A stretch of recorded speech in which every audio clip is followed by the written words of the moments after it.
Assalamualaikum warahmatullahi wabarakatuh. Perkenalkan, nama saya Mutia Anissa, biasanya dipanggil Caca.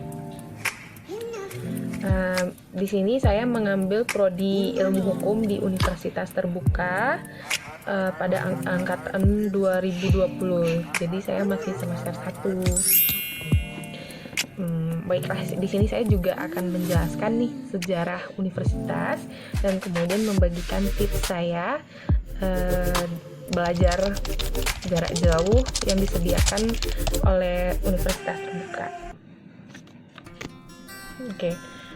Oke, Universitas Terbuka atau UT adalah perguruan tinggi negeri ke-45 di Indonesia yang diresmikan pada tanggal 4 September 1984. Berdasarkan keputusan Presiden Republik Indonesia nomor 41 tahun 1984, UT memiliki 4 fakultas, yaitu Fakultas Ekonomi, Fakultas Hukum, Ilmu Sosial dan Ilmu Politik, Fakultas Sains dan Teknologi, Fakultas Keguruan dan Ilmu Pendidikan, untuk jenjang diplomat dan sarjana. Sejak tahun 2004, Universitas Terbuka membuka jenjang magister pada program prasejarnya. Sejak tahun 2019, UT membuka program doktor di situ. Nah, Universitas Terbuka menyediakan layanan tuton atau tutorial online yang itu bisa kita akses di mana saja, dan kita tidak perlu ke kampus pulang pergi untuk belajar, karena kita bisa melalui handphone, melalui laptop atau iPad atau sebagai macamnya teknologi gitu.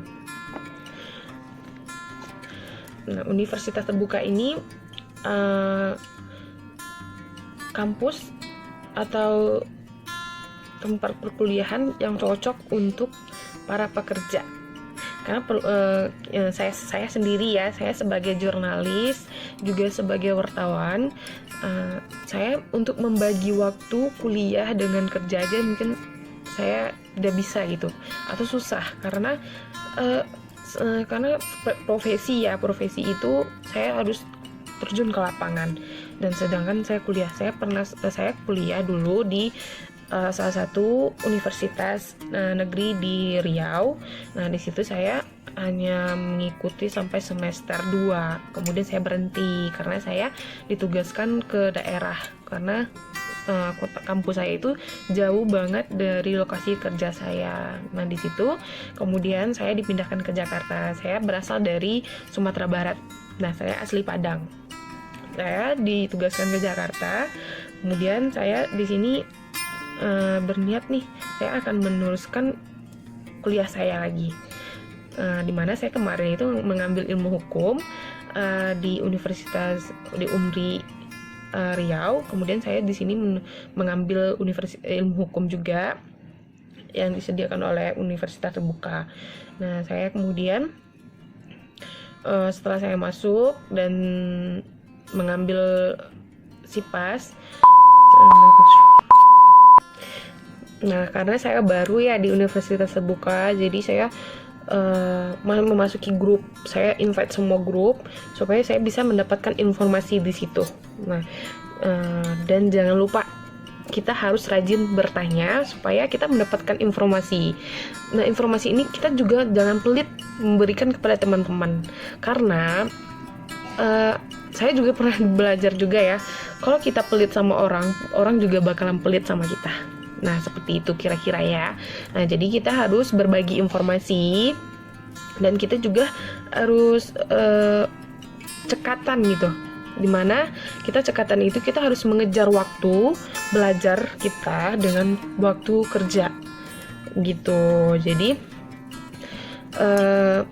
rajin-rajin juga baca modul, karena di modul semuanya itu sudah tersedia.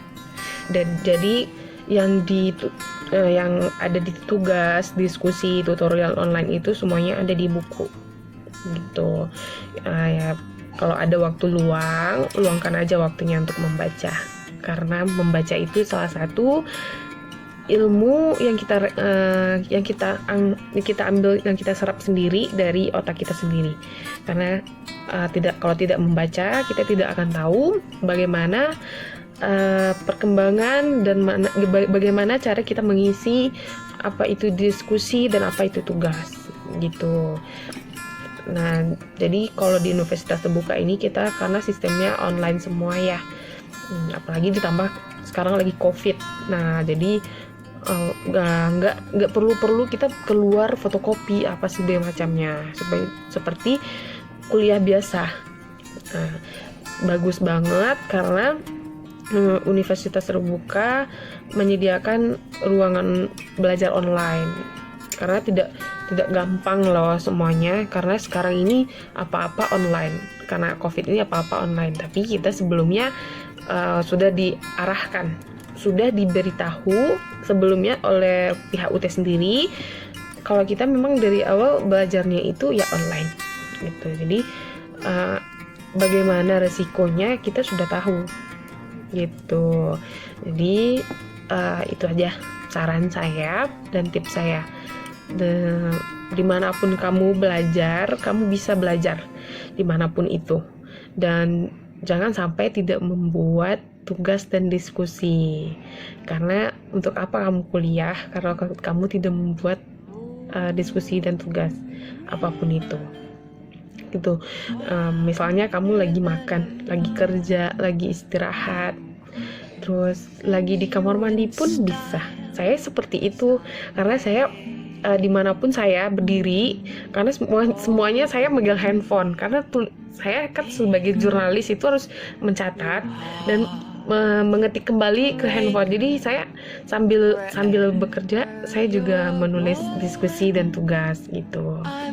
Hanya itu ya. Kapan-kapan saya akan juga bagiin lagi nih tips yang lainnya. Oke, hanya itu yang bisa saya sampaikan. Assalamualaikum warahmatullahi wabarakatuh. Bye bye. Semoga bermanfaat ya.